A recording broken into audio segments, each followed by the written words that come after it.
प्रभु यीशु मसीह के प्रिय और मधुर नाम में मैं आप सभी का आज की आराधना में स्वागत करती हूँ।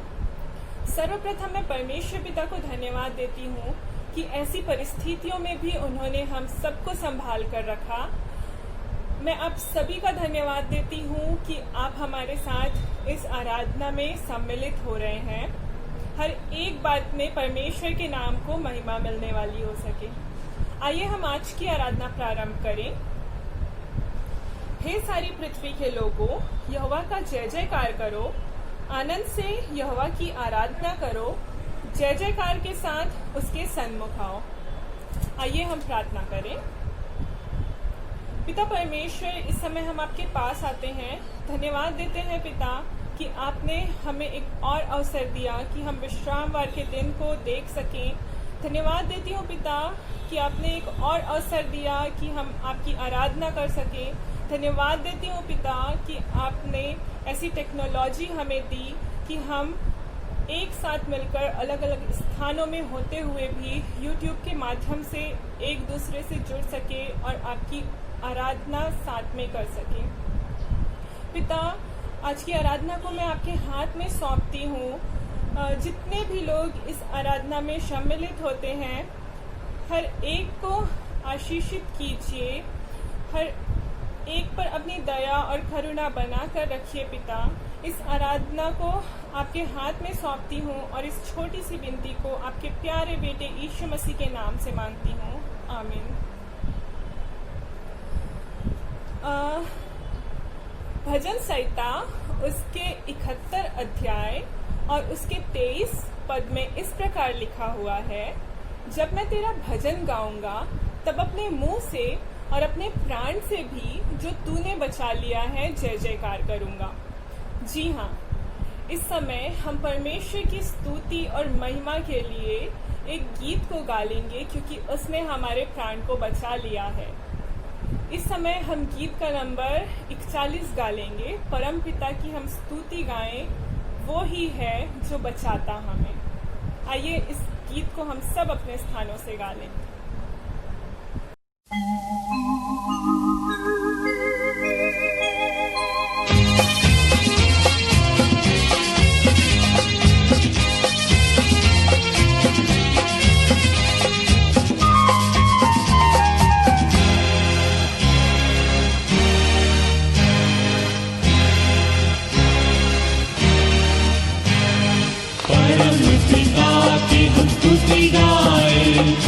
वो ही है जो बचाता हमें। परम पिता की हम स्तुति गाएं, वो ही है जो बचाता हमें। सारे पापों को करता क्षमा, सारे रोगों को करता चंगा। परम पिता की हम स्तुति गाएं, वो ही है जो बचाता हमें।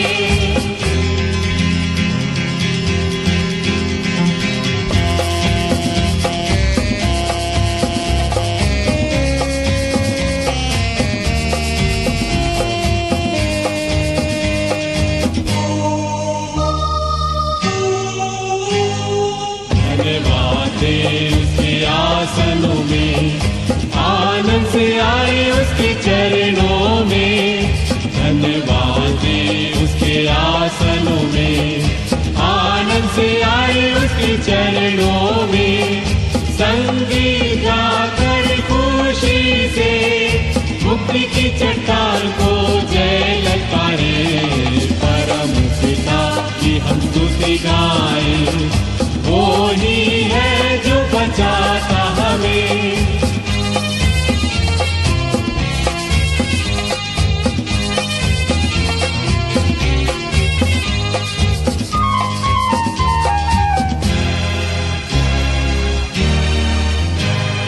वो ही हमारा है परम पिता, तरस खाता है सर्व सदा। वो ही हमारा है परम पिता, तरस खाता है सर्व सदा। पूरब से पश्चिम है जितनी दूर, उतनी ही दूर ये हमारे गुनाह। परम पिता की हम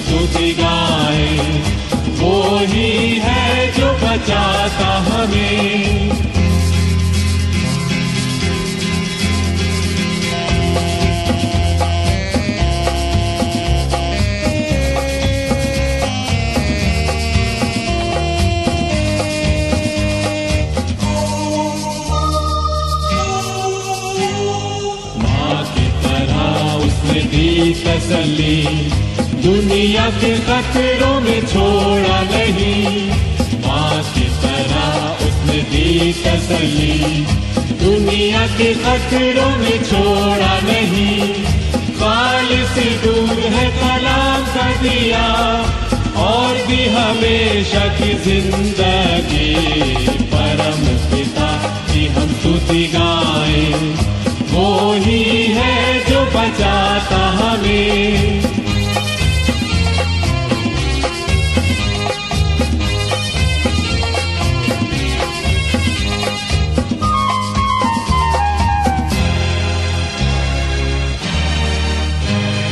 चरवाहे की मानिंद ढूंढा उसने, पापों की कील से निकाला हमें।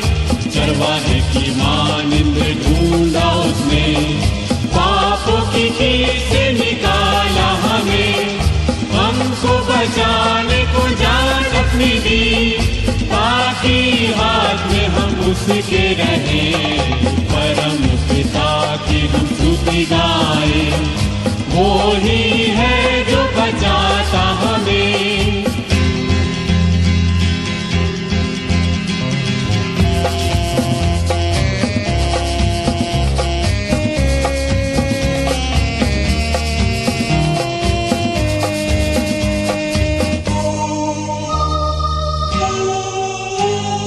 घोंसले को बार बार तोड़कर उसने, चाहा किसी के हम उड़ना उसे।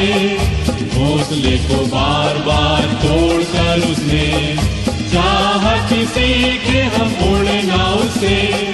पारों पर उठाया उकाब की तरह, ताकि हमको चोट न लगे। परम पिता की हम स्तुति गाएं, वो ही है जो बचाता हमें।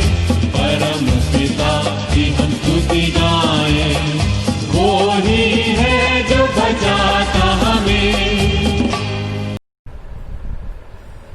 इस समय हम उत्तरवादी पाठ पढ़ने की ओर जाएंगे, और उत्तरवादी पाठ के लिए हम अपनी गीत पुस्तक से निकाल लेंगे पाठ का नंबर 28, और डॉक्टर शिशिर मिलाप इसमें हमारी अगुवाई करेंगे। फिर डॉक्टर शिशिर मिलाप की ही अगुवाई में हम प्रेरितों का विश्वास वचन और प्रभु की प्रार्थना में जाएंगे। उत्तरवादी पाठ पढ़ने में शामिल होंगे और अपनी गीत पुस्तक से निकाल ले पाठ नंबर 28, विषय धन्य आशा, जो वचन में पाया जाता है यूहन्ना उसका 14वां अध्याय 1 से 12 पद। अपना अपना हिस्सा हम बारी बारी से पढ़ लेंगे। मैं अगुवे का पाठ पढ़ूंगा, आप मंडली का। तुम्हारा मन व्याकुल ना हो, तुम परमेश्वर पर विश्वास रखते हो, मुझ पर भी विश्वास रखो। मेरे पिता के घर में बहुत से रहने के स्थान हैं। यदि ना होते तो मैं तुमसे कह देता, क्योंकि मैं तुम्हारे लिए जगह तैयार करने जाता हूँ। यदि मैं जाकर तुम्हारे लिए जगह तैयार करूँ, तो फिर आकर तुम्हें अपने यहाँ से ले जाऊंगा, कि जहाँ मैं रहूँ वहाँ तुम भी रहो। और जहाँ मैं जाता हूँ तुम वहाँ का मार्ग जानते हो।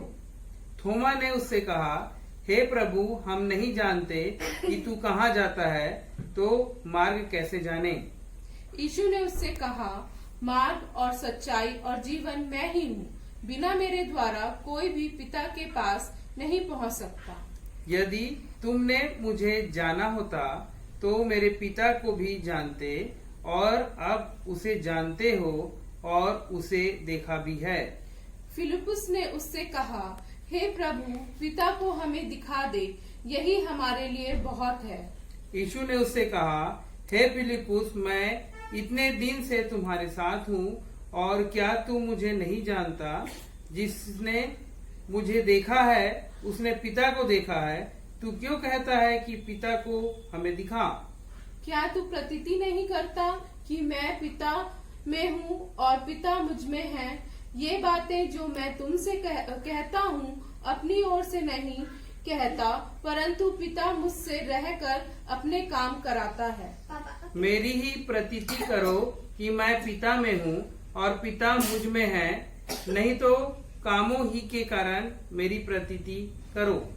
मैं तुमसे सच सच कहता हूँ कि जो मुझ पर विश्वास रखता है ये काम जो मैं कहता हूँ वह भी करेगा, वरन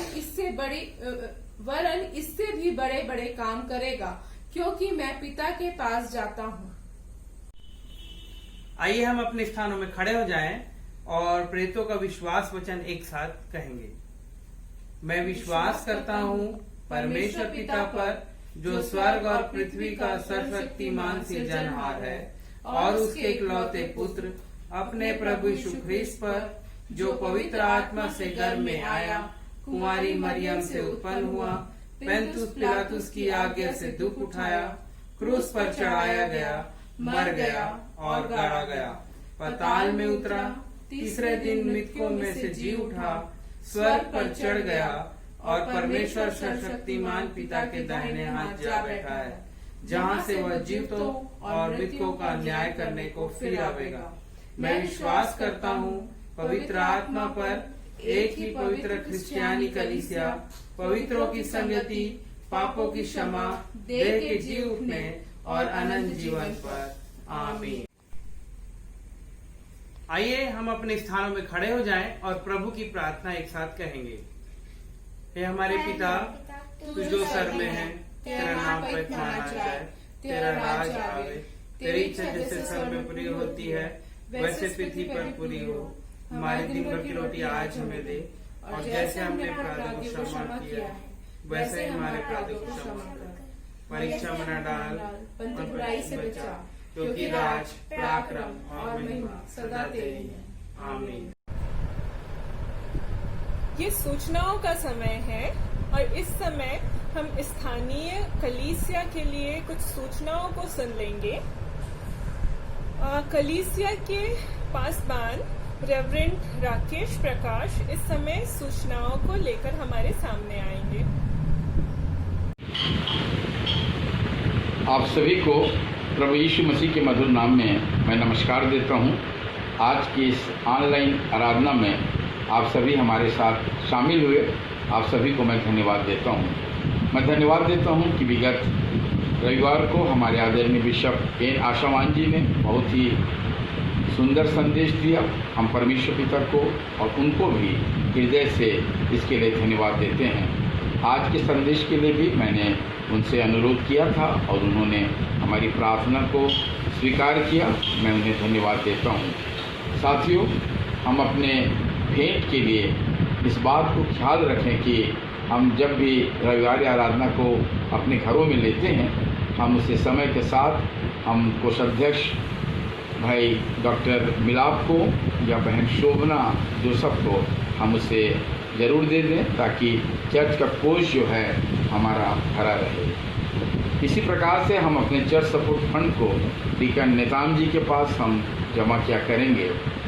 आने वाले दिनों में हमने सोचा है कि रविवार की जो आराधना है चर्च भवन में वो प्रारंभ की जाएगी।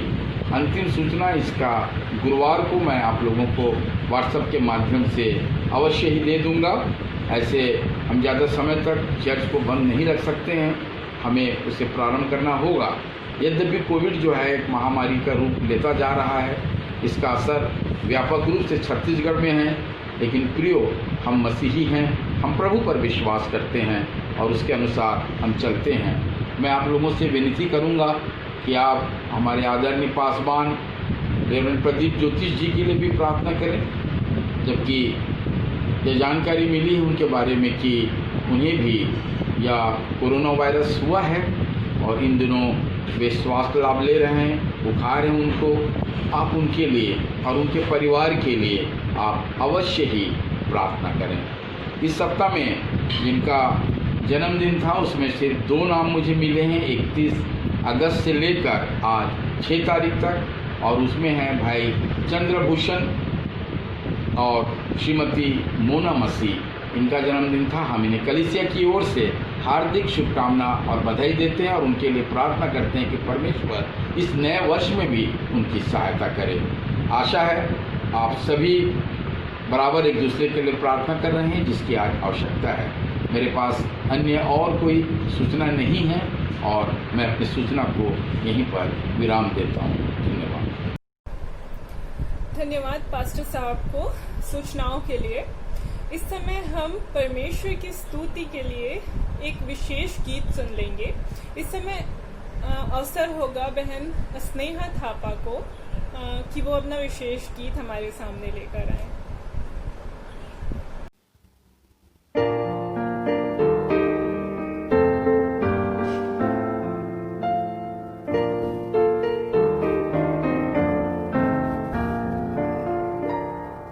When upon life's billows you are tempest-tossed, when you are discouraged thinking all is lost, count your many blessings, name them one by one, and it will surprise you what the Lord hath done. Count your blessings, name them one by one, count your blessings, see what God hath done. Count your blessings, name them one by one, and it will surprise you what the Lord hath done. Are you ever burdened by the load of care? Does the cross seem heavy you are called to bear? Count your many blessings, every doubt will fly, and you will be singing as the days go by. Count your blessings, name them one by one. Count your blessings, see what God hath done. Count your blessings, name them one by one, and it will surprise you what the Lord hath done. बहन को बहुत बहुत धन्यवाद इस सुंदर गीत को हमारे सामने लेकर आने के लिए। अभी समय है कलीसियाई प्रार्थना का, और कलीसियाई प्रार्थना में हमारी अगुवाई भाई दानियल मसीह करेंगे।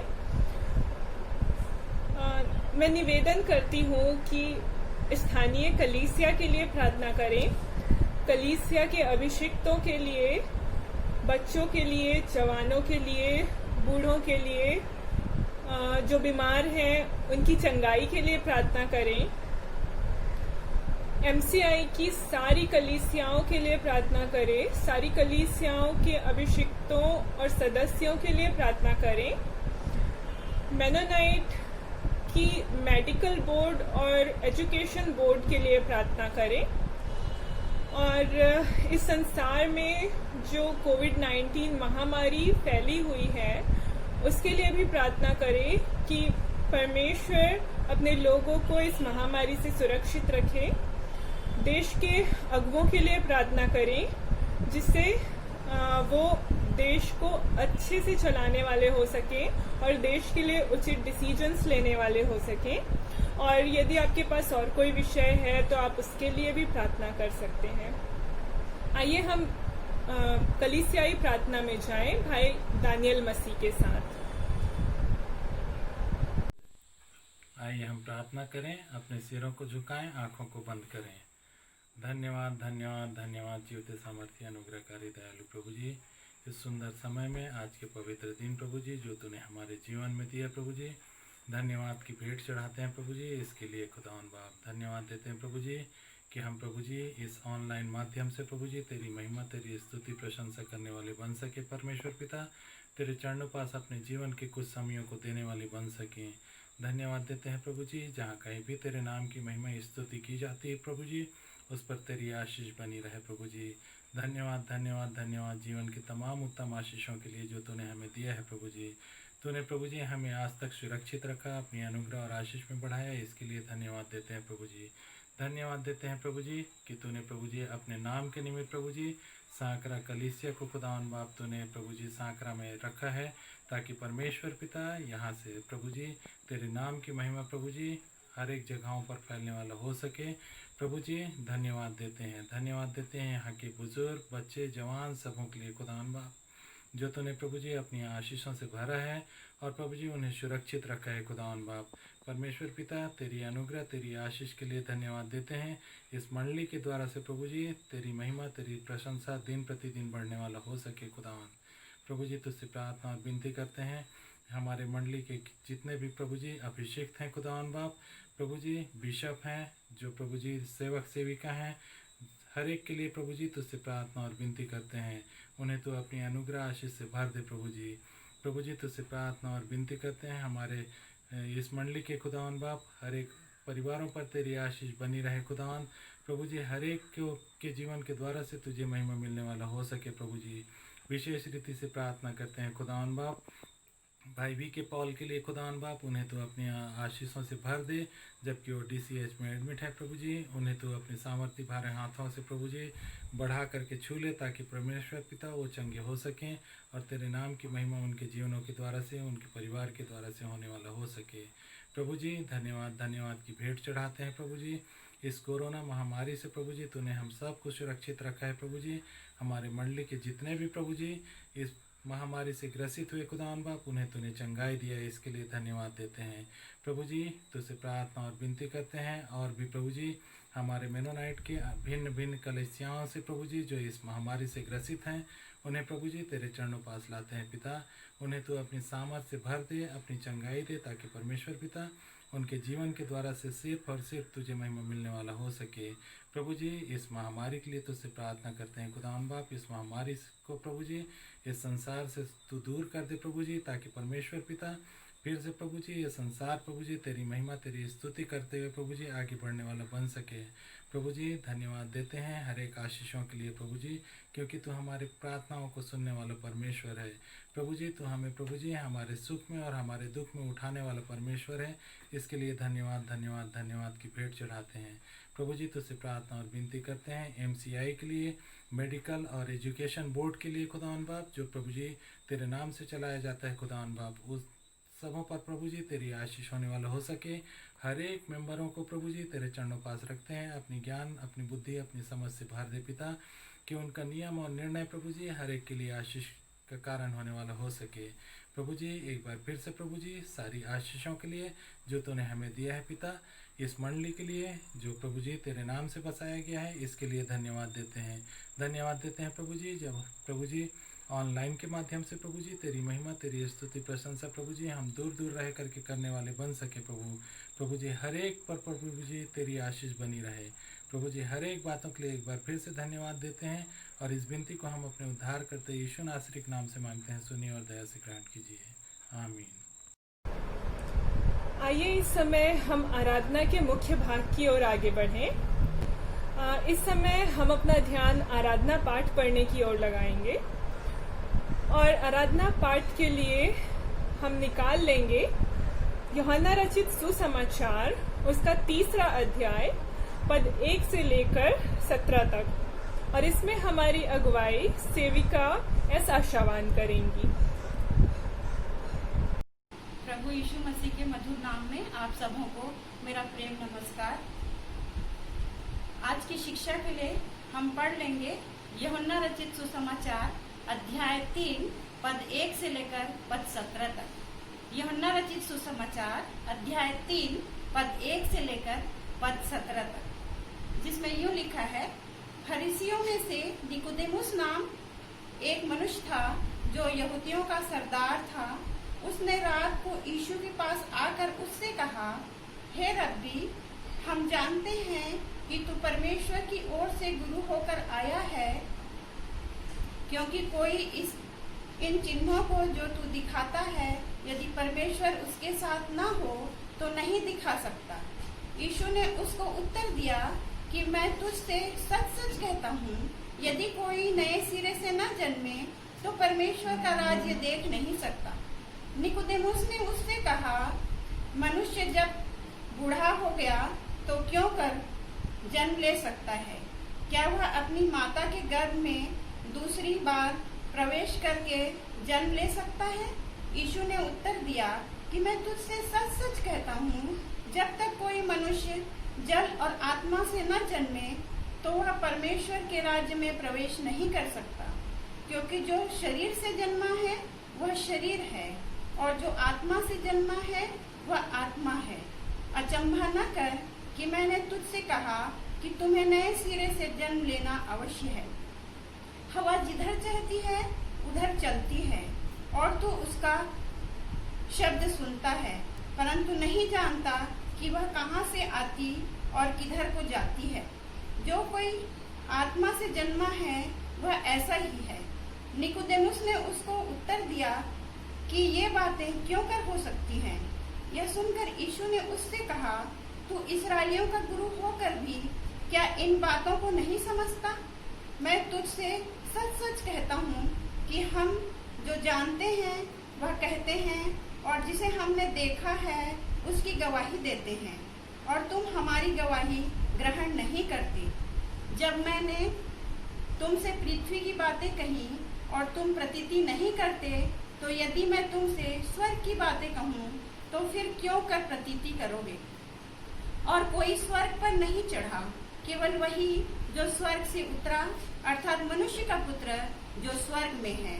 और जिस रीति से मूसा ने जंगल में सांप को ऊंचे पर चढ़ाया, उसी रीति से अवश्य है कि मनुष्य का पुत्र भी ऊंचे पर चढ़ाया जाए, ताकि जो कोई विश्वास करे उसमें अनंत जीवन पाए। क्योंकि परमेश्वर ने जगत से ऐसा प्रेम रखा कि उसने अपना एकलौता पुत्र दे दिया, ताकि जो कोई उस पर विश्वास करे वह नाश न हो, परंतु अनंत जीवन पाए। परमेश्वर ने अपने पुत्र को जगत में इसलिए नहीं भेजा कि जगत पर दंड की आज्ञा दे, परंतु इसलिए कि जगत उसके द्वारा उद्धार पाए। परमेश्वर पिता अपने वचन के पढ़े और सुने जाने पर आशीष दे। आइए हम प्रार्थना करें। परमेश्वर पिता, हम तेरे पास आते हैं और तुझे धन्यवाद देते हैं कि तूने हमें जीवितों के बीच में रखा। सारी आशीषें दी पिता, आज तक के तमाम आशीषों के लिए धन्यवाद देते हैं। आज के इस नए दिन के लिए धन्यवाद देते हैं जो रविवार का दिन है पिता, आराधना का दिन है। और पिता, इस दिन में तूने हमें ऐसा मौका दिया कि हम तेरी आराधना स्तुति कर सकते हैं। पिता, आज के पूरी आराधना के लिए हम तुझसे विनती करते हैं पिता, जो कुछ भी पढ़ा पिता उसे हमें समझने की सामर्थ्य प्रदान करना पिता, ताकि हम उसे समझकर सीख कर उसके अनुसार से चलने वाले हो सके। एक एक जो भाई बहन यहाँ पर देख रहे हैं पिता ऑनलाइन, उनके साथ होना पिता, उनकी सहायता करना वंदे पिता। जो वचन में से सिखाया जाता है उसे हम सीख सकें अच्छी तरह से। वचन सुनाने वाले के भी साथ होना, तो उन्हें भी अपनी आत्मिक भरपूरी प्रदान करना, ताकि वे जो कुछ भी हमें बताते हैं वो सब तेरी अगुवाई से बताने वाले हो सके पिता। इस पाठ को तेरे हाथ में सौंपते हैं और एक एक लोगों को तेरे हाथ में सौंपते हैं, और होने दे पिता सब अपने मनों को सांसारिकता से खाली करने वाले हो सके, जिससे वचन की बातें जो हमें सुनाई जाती है उसे हम वो सब अधिकारी से मन में जम सके और उसके अनुसार से हम चल सकें और दूसरों को बताने वाले भी हो सके। इस प्रार्थना को तेरे बेटे यीशु क्रिस्ट के नाम से मांगते, सुनो ग्रहण कर ले, आमीन। प्रभु का वचन कहता है कि नए जन्मे हुए बच्चे की नाई निर्मल आत्मिक दूध की लालसा करो, ताकि उसके द्वारा उद्धार पाने के लिए बढ़ते जाओ, क्योंकि तुमने प्रभु की भलाई का स्वाद चख लिया है।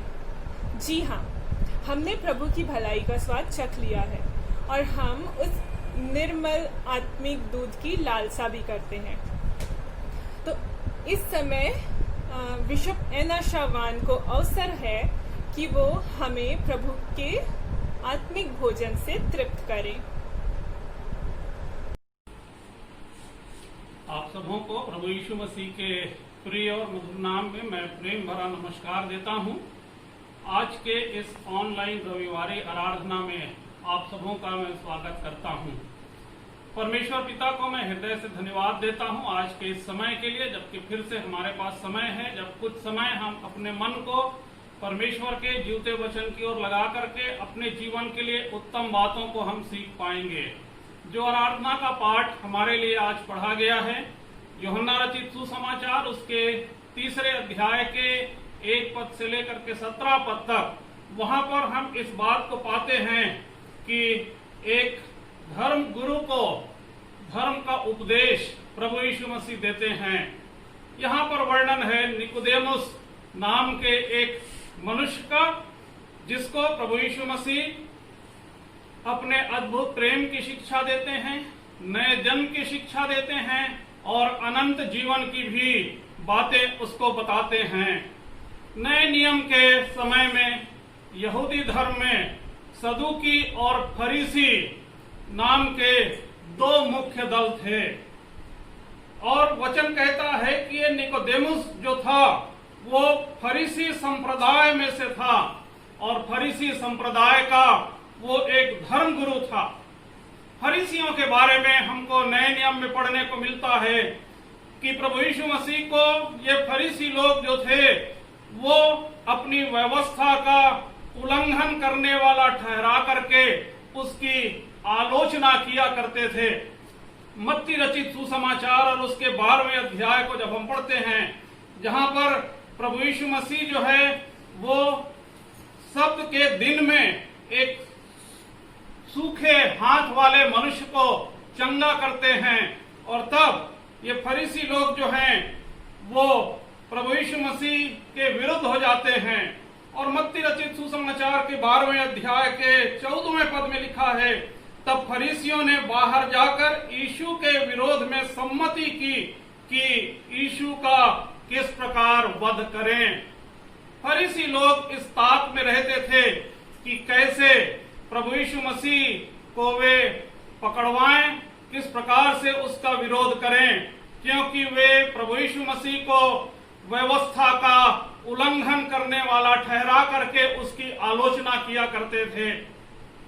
जब हम 15वें अध्याय को भी पढ़ते हैं मत्ती रचित सुसमाचार के, और तब 15वें अध्याय के पहले और दूसरे पद को अगर हम पढ़ेंगे, वहां पर लिखा है, यरूशलेम नगर से कुछ फरीसी और शास्त्री यीशु के पास आए। उन्होंने यीशु से पूछा, आपके चेले पुरखों के रीति रिवाज को क्यों तोड़ते हैं? वे बिना हाथ धोए भोजन करते हैं। शुद्ध और अशुद्ध का प्रश्न उठा करके ये फरीसी लोग प्रभु यीशु मसीह का एक प्रकार से आलोचना करते हैं। जब हम यूहन्ना रचित सुसमाचार को पढ़ते हैं और उसके 9वें अध्याय को, और तब वहां पर हमें पढ़ने को मिलता है एक ऐसे मनुष्य के बारे में जो जन्म से अंधा था, जिसको प्रभु यीशु मसीह ने दृष्टिदान दिया था। और उस यूहन्ना रचित सुसमाचार के 9वें अध्याय में हम पाते हैं प्रभु यीशु मसीह ने उसको कहा, उसके आंख में मिट्टी सान करके लगाया और उसको कहा, जा शीलो के कुंड में धो ले। और जब वो शीलो के कुंड में धो लिया आंख को, तब वो देखने लगा, ऐसा बाइबल कहती है। और लोग बड़े चकित थे, अरे ये तो बचपन से अंधा था, कैसे इसकी आंखें ठीक हो गई, कैसे ये देखने लग गया।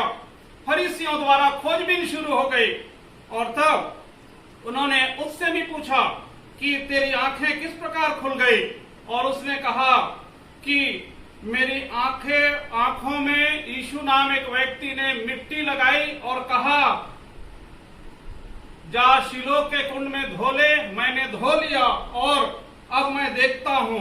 और 16वें पद में लिखा है यूहन्ना 9 उसके 16 में, इस पर कई फरीसी कहने लगे, वह मनुष्य परमेश्वर की ओर से नहीं है, क्योंकि वह विश्राम का दिन नहीं मानता है।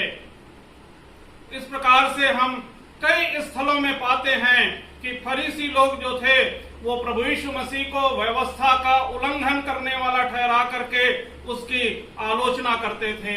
जहां तक निकोदेमुस की बात है, निकोदेमुस के बारे में जब हम पढ़ते हैं और तब इस बात को हम पाते हैं कि निकोदेमुस जो था न केवल फरीसी संप्रदाय का वो धर्मगुरु था, पर वो यहूदी महासभा का सदस्य भी था, जिसको सनहेड्रिन कहा गया है। सनहेड्रिन या यहूदी महासभा में महायाजक के अलावा 70 सदस्य होते थे। इसमें शास्त्री, प्राचीन, याजक तथा नागरिकों के सम्मानित अगुवे शामिल होते थे, और इनमें फरीसी और सदूकी भी सम्मिलित होते थे। इसमें महायाजक जो होता था वो अध्यक्ष के स्थान पर नियुक्त होता था। निकोदेमुस जो था वो एक धनाढ्य व्यक्ति भी था। उन दिनों में, निकोदेमुस के दिनों में, जो यरूशलेम में 3 धनाढ्य व्यक्ति गिनती में थे, उनमें से एक निकोदेमुस भी था। निकोदेमुस के जीवन से हम अपने जीवन के लिए कुछ बातों को सीख सकते हैं। जब हम निकोदेमुस के बारे में पढ़ते हैं प्रियो, जिसको प्रभु यीशु मसीह ने नए जन्म की शिक्षा दी, निकोदेमुस ने जो कदम उठाया उसके द्वारा हम अपने जीवन के लिए उत्तम बातों को सीख सकते हैं। 3 कदम निकोदेमुस ने उठाया, ऐसा हम कह सकते हैं। जब हम पहले पद को पढ़ते हैं यूहन्ना रचित सुसमाचार उसके 3 अध्याय के, और तब वहां पर लिखा है, निकोदेमुस नामक एक मनुष्य था, वह फरीसी संप्रदाय का एक धर्म गुरु था, वह यहूदियों के सभागृह का सदस्य था। वह एक रात को यीशु के पास आया। पहला कदम जो निकोदेमुस ने उठाया वो था प्रभु यीशु मसीह के पास में वो आया। हमें भी एक विश्वासी होकर के, एक मसीही होकर के, परमेश्वर के बेटे और बेटी होकर के हमें भी यीशु के पास आना चाहिए। प्रभु यीशु मसीह हमें बुलाता है। मत्ती रचित सुसमाचार और उसके 11वें अध्याय को जब हम पढ़ते हैं और 11वें अध्याय के उसके 28 पद से लेकर के उसके 30 पद तक, और तब वहां पर हमको प्रभु यीशु मसीह के द्वारा एक खुला निमंत्रण उद्धार के लिए पढ़ने को मिलता है।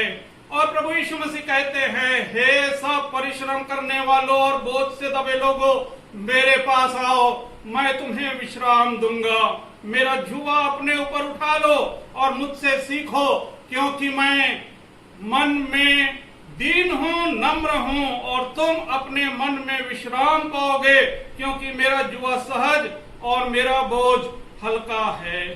जी हाँ प्रियो, प्रभु यीशु मसीह हमें थकावट से विश्राम देता है, भारी बोझ से वो विश्राम देता है, आत्मा में वो हमको विश्राम देता है।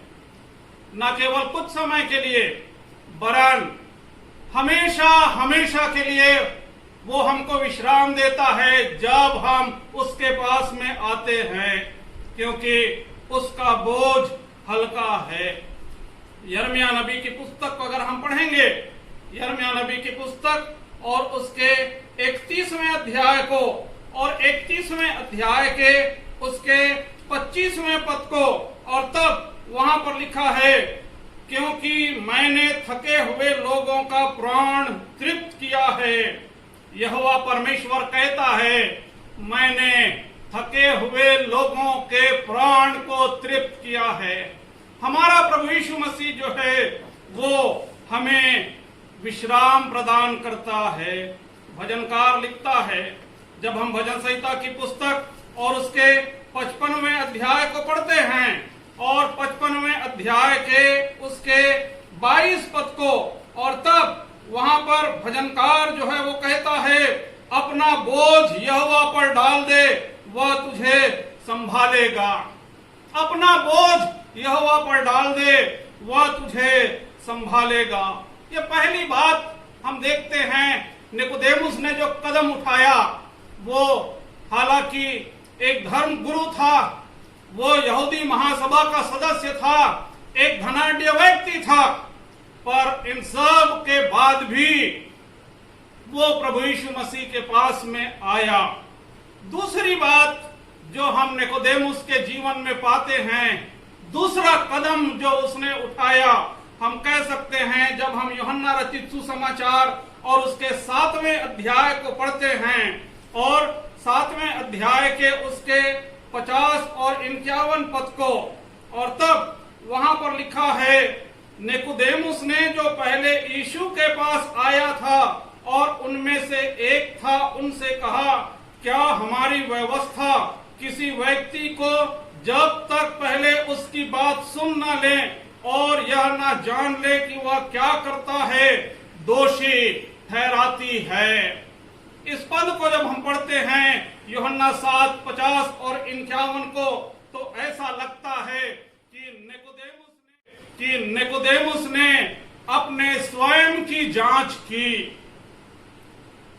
उसने अपने स्वयं की जांच की। जब प्रभु यीशु मसीह के विरोध में और लोग बात कर रहे थे और तब निकोदेमुस एक प्रकार से अपने आप को जांचते हुए प्रभु यीशु मसीह का पक्ष लेता है और वो कहता है कि क्या हमारी व्यवस्था किसी व्यक्ति को जब तक पहले उसकी बात सुन न ले या न जान ले कि वह क्या करता है दोषी ठहराती है। अपने स्वयं की उसने जांच की। मनुष्य होकर के प्रियो, बहुत बार हम दूसरों की जांच करते हैं, दूसरों को जांचते हैं, पर निकोदेमुस ने जो कदम उठाया उससे हमको सीख मिलती है कि हमको अपने आप को जांचना चाहिए। निकोदेमुस ने अपने स्वयं की जांच की। व्यवस्था विवरण की पुस्तक और उसके पहले अध्याय को जब हम पढ़ते हैं और पहले अध्याय के उसके 16 और 17 पद को, और तब वहां पर लिखा है व्यवस्था विवरण की पुस्तक और उसके पहले अध्याय के 16 और 17 पद में, और उस समय मैंने तुम्हारे शासकों को आज्ञा दी कि तुम अपने भाइयों के मुकदमे सुना करो और उनके बीच और उनके पड़ोसियों और परदेशियों के बीच धर्म से न्याय किया करो। न्याय करते समय किसी का पक्ष ना करना, जैसे बड़े की वैसे ही छोटे मनुष्य की भी सुनना। ये परमेश्वर ने व्यवस्था दे रखी थी इस्राएलियों को अपने दास मूसा के माध्यम से कि जब तुम न्याय करो तो न्याय करते समय किसी का पक्ष ना करना। हो सकता है उसी को ध्यान में रखते हुए निकोदेमुस जो है, जब प्रभु यीशु मसीह के एक प्रकार से न्याय करने की बात आई, उसने अपने आप को जांचा और उसने प्रभु यीशु मसीह का पक्ष लिया। कुरिन्थ नगर की कलीसिया को जब पौलुस ने पत्र लिखा, दूसरा कुरिन्थियों की पत्री और उसके 13वें अध्याय को जब हम पढ़ते हैं और 13वें अध्याय के उसके 5वें पद को, और तब वहां पर पौलुस कुरिन्थ नगर की कलीसिया को पत्र लिखते समय कहता है, अपने आप को परखो कि तुम विश्वास में हो कि नहीं, अपने आप को जांचो। बहुत स्पष्टता के साथ कुरिन्थ नगर की कलीसिया को पत्र लिखते समय पौलुस कहता है कि अपने आप को जांचो, अपने आप को परखो। प्रभु भोज के बारे में भी जब उसने लिखा पौलुस ने, तब वो कहता है इसलिए मनुष्य अपने आप को जांच ले। ये दूसरा कदम जो निकोदेमुस ने उठाया, अपने स्वयं की उसने जांच की। और तीसरा कदम जो उसने उठाया, हम कह सकते हैं कि उसने अपने जीवन के द्वारा प्रभु यीशु मसीह की सेवा की। जब हम यूहन्ना रचित सुसमाचार को पढ़ते हैं और उसके 19वें अध्याय को, और तब वहां पर हमको प्रभु यीशु मसीह के क्रूसीकरण और प्रभु यीशु मसीह की मृत्यु और उसके गाड़े जाने के बारे में पढ़ने को मिलता है। यूहन्ना रचित सुसमाचार और उसके 19वें अध्याय के जब हम 39वें पद को पढ़ते हैं, 38 पद से लेकर के आगे, जहां पर प्रभु यीशु मसीह को कब्र में रखने की बात यूहन्ना अपने सुसमाचार में लिखता है, और तब वहां पर हमें पढ़ने को मिलता है यूहन्ना 19:39 में लिखा हुआ है, निकोदेमुस भी जो पहले यीशु के पास रात को आया था, 50 सेर के लगभग गंधरस और एलवा का मिश्रण लेकर के आया। यहूदियों के शव को गाड़ने की प्रथा के अनुसार जो व्यवस्था थी, जो लेप उनको लगाना पड़ता था, उसके आधार पर लिखा हुआ है कि निकोदेमुस जो था वो 50 सेर के लगभग गंधरस और एलवा का मिश्रण लेकर के आया। उन्होंने यीशु के शव को लिया और यहूदियों के गाड़ने की रीति के अनुसार उसे सुगंधित द्रव्य के साथ कफन में लपेटा। सेवा के काम में, प्रभु यीशु मसीह की सेवा में अपने आप को निकोदेमुस ने लगाया। निकोदेमुस का ये कदम जो है वो हमको हमारा ध्यान आकर्षित करता है कि किस प्रकार से हम सेवा के कार्य को पूर्ण करते हैं। भिन्न भिन्न प्रकार की सेवकाई की जिम्मेवारी परमेश्वर ने हम में से हरेक को दी है मेरे प्रियो, और हम किस प्रकार से सेवा के कार्य को पूर्ण करते हैं। रोमियों की पत्री उसके 12वें अध्याय का अगर हम पढ़ेंगे, 12वें अध्याय के 7वें पद में लिखा है, यदि किसी को सेवा करने का वरदान मिला है तो वह सेवा करने में लगा रहे। और पतरस अपनी पत्री में लिखता है, जब हम पहला पतरस की पत्री और उसके 4थे अध्याय को पढ़ते हैं और 4थे अध्याय के उसके 10 और 11 पद को, और तब वहां पर लिखा हुआ है, जिसको जो वरदान मिला है वह उसे परमेश्वर के अनेक प्रकार के अनुग्रह के भले भंडारियों के समान दूसरों की सेवा में लगाए। यदि कोई बोले तो ऐसा बोले मानो परमेश्वर का वचन है, और यदि कोई सेवा करे तो वह उस शक्ति से करे जो परमेश्वर उसे देता है। हमें कलीसिया के अगुओं और सहभागियों की अनेक कार्यों में सहायता करते रहना चाहिए। प्रभु यीशु मसीह ने निकोदेमुस को अनंत जीवन और अपने प्रेम की अद्भुत शिक्षा दी, और नए जीवन के बारे में भी प्रभु यीशु मसीह ने उसको बताया। जब हम यूहन्ना रचित सुसमाचार के 3 अध्याय के 1 पद से लेकर के 17 पद तक पढ़ते हैं, निकोदेमुस एक धार्मिक व्यक्ति था, धर्म गुरु था वो, फिर भी प्रभु यीशु मसीह ने उससे कहा कि तुम्हें नए सिरे से जन्म लेना आवश्यक है, अन्यथा परमेश्वर के राज्य में प्रवेश नहीं कर सकते। सवाल ये उठता है, क्या हमको नया जन्म मिला है? निकोदेमुस के 3 कदम हम देखते हैं।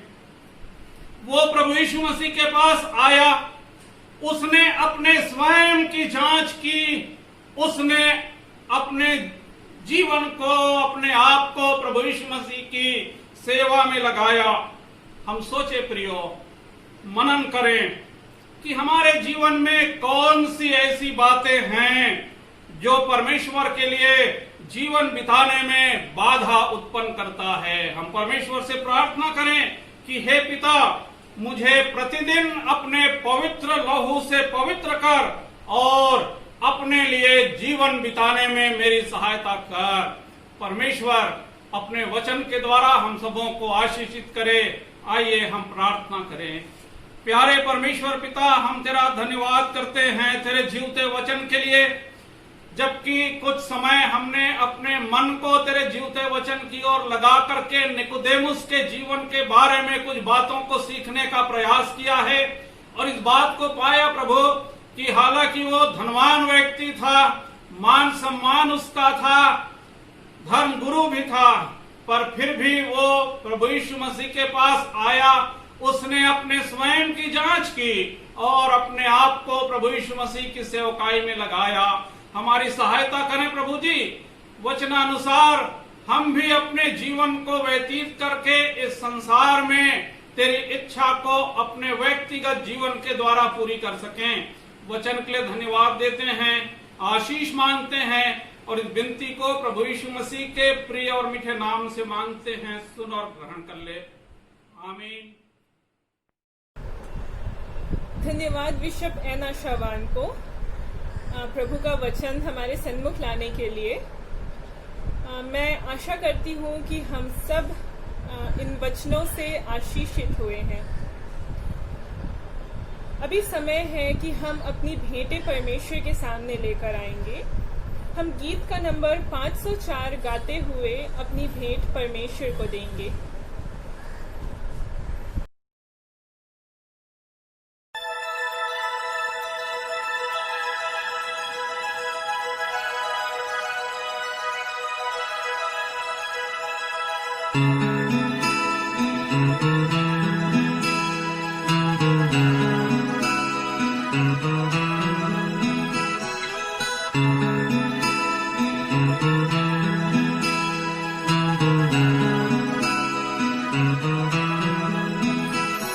यीशु को मैं सब कुछ देता, सब कुछ करता हूँ कुर्बान। जीऊंगा मैं रोज मसीह में, उस पर रखूंगा ईमान।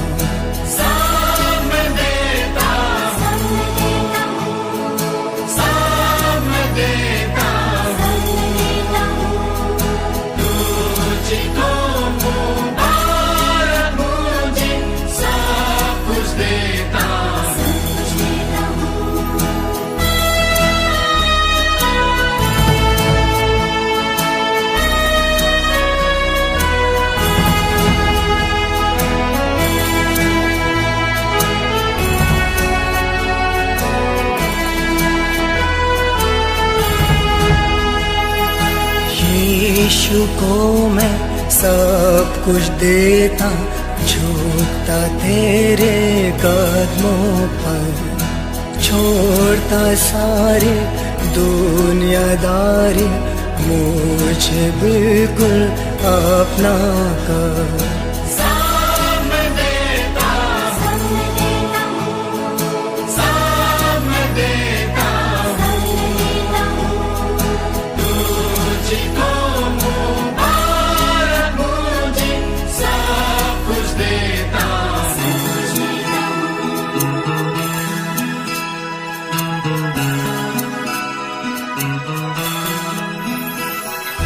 यीशु को मैं सब कुछ देता, मुझे ले और अपना कर, दे मकबूलियत की गवाही, हूँ मैं तेरा सरासर।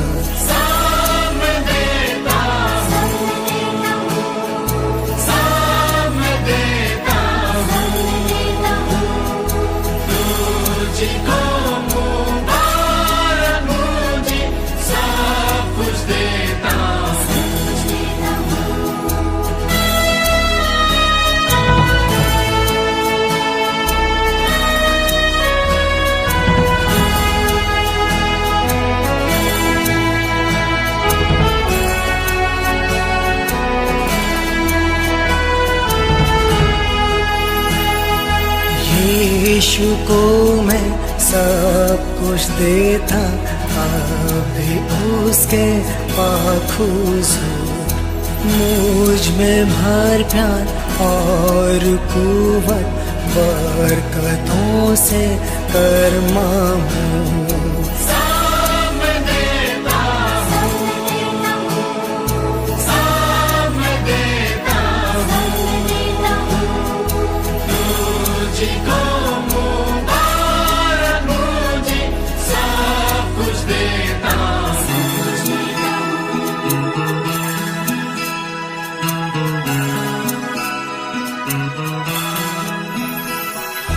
यीशु को मैं सब कुछ देता, रूह की आग दिल में है, आका माना जात की खुशी, सन्ना सन्ना उसकी जय।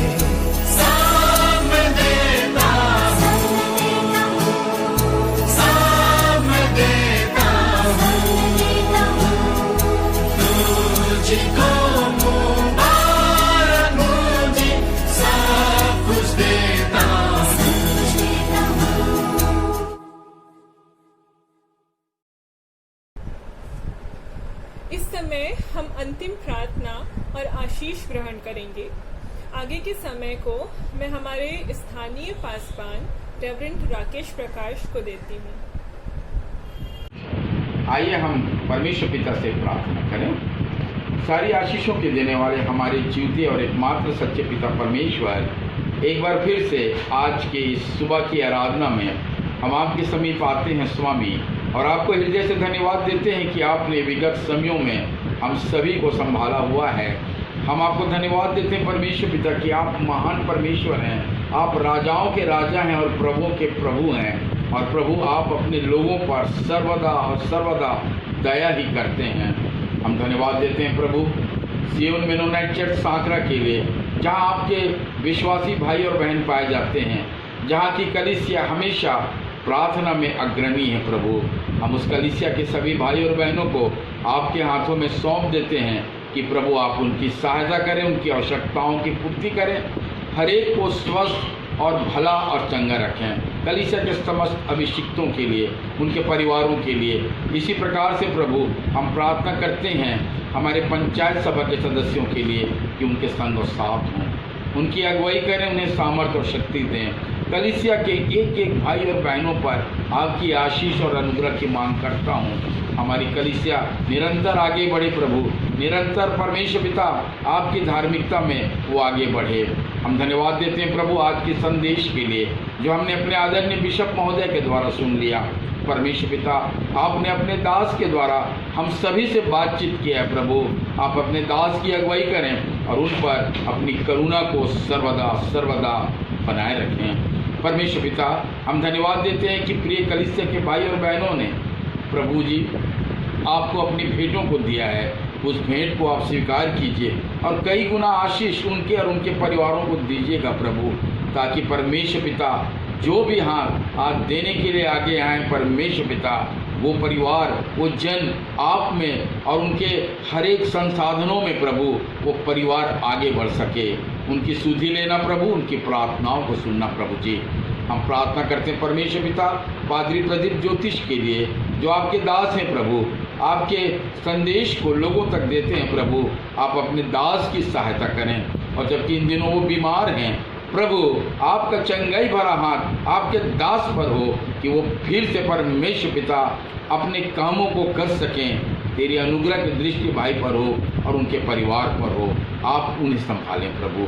किसी भी बात की परमेश्वर पिता, कोई भी परमेश्वर पिता ऐसी बात ना हो प्रभु जिससे वो परिवार चिंतित हो, लेकिन वो परिवार आप पर भरोसा रखने वाला परिवार है प्रभु। उनकी सारी चिंताओं को दूर करना और भाई को जल्द से जल्द खड़ा करना प्रभु जी। सारी बातों के लिए प्रभु हम आपको धन्यवाद देते हैं, इस आराधना के लिए धन्यवाद देते हैं प्रभु, जिससे एक दूसरे के साथ हम मिल सके। सारी बातों में लिए आपको धन्यवाद देते हुए बड़े ही विश्वास के साथ, बड़े ही भरोसा के साथ इस विनती को हम अपने उद्धारकर्ता प्रिय प्रभु यीशु मसीह के नाम से मांगते हैं पिताजी, सुनिएगा और ग्रहण कीजिएगा। आमीन। हम आशीष ग्रहण करें। अब हमारे पिता परमेश्वर का प्रेम, प्रभु यीशु मसीह का अनुग्रह और पवित्र आत्मा की शांति और उसकी सहभागिता हमें से उपस्थित सभी भाई और बहनों पर जो आज इस आराधना में शामिल हुए, हमारी कलीसिया के समस्त सदस्यों पर अब और सदा बनी रहे। आमीन।